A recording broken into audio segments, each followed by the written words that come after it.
Spiritual growth is not linear. It's better understood and certainly experienced in spirals. It turns back on itself continuously, yet progresses.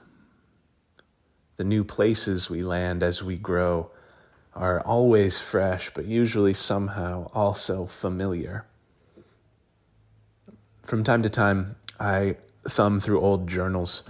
They're on the top shelf in my office presently, a space reserved for the finest spirits and indulgences. The other day, I indulged. I stood on a chair by the shelf, pulling down journals and taking deep, thirsty gulps from the years of my life that they represent.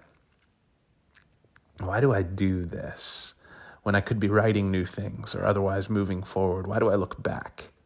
Sometimes it's curiosity that moves me. Who was I then? And can I catch glimmers from before of who I've become? Just as often, it's because I want reassurance.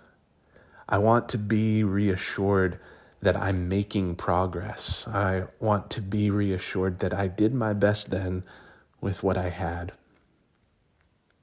Something I noticed the other day, standing up there, looking back at all those previous versions of myself, was how much creative energy I spent trying to understand and explain myself.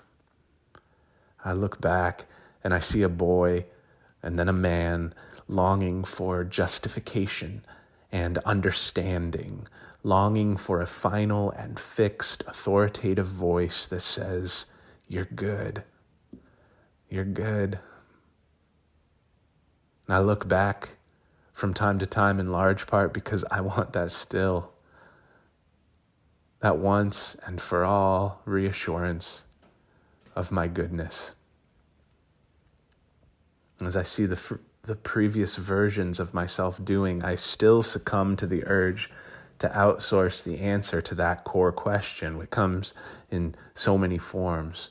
Am I good enough? Am I doing enough? Do I have what it takes? Am I man enough? I've been writing myself in circles about this. At first, I thought the lesson, the wisdom, the growth for me in all of this is that I ought never to outsource the authority to answer so core a question. I ought to draw foremost and primarily on my own inner knowing. I ought to self-assure that, yes, of course I'm good. And there's something to that. But what I'm seeing now as I scratch these fresh yet familiar words onto the page of yet another journal that one day occupy the top shelf is this. That question, the core question in all of its quotidian guises, is going to be there yesterday, today, and tomorrow. Doubts and worries find their way. So whether through outsourcing or insourcing, my aim isn't to land on a final fixed answer to the question, never to be bothered by it again. I recognize that I am alive with questions. My aim is to be fully alive, not to strive, not to arrive, but through every reliable source of support that's available to me, outside and in. My aim is to more readily respond to the question when it does arise, in whatever form. I want to notice that question for what it is, the natural experience of someone who cares a whole hell of a lot. I want to notice it and more readily respond, not with analysis or justification, but with grace and action.